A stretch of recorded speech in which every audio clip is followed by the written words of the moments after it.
Assalomu alaykum, hurmatli bizani kuzatuvchilar. Bugun 8-aprel. Keyingi mijozimizga shu alusel, ichi alyumin penali darvozalarimizni o'tib chiqarib beryapmiz yine. Yani 290, balandligi 270. Yine alyumin penali xili, çisti alusel firması. Yine görüşleriniz mümkün. Üstüne 4 katarına demir profilden koyalımız. Demir. Güçlü boluş için. Bu masa açıp verelim. Şimdi ufak ufak yapıp çıkarıp verelim yine. Kurban motorları içinde.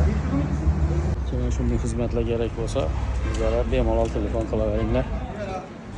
Köprak malumatla gerek olsa profillerimize girip görüşleriniz mümkün.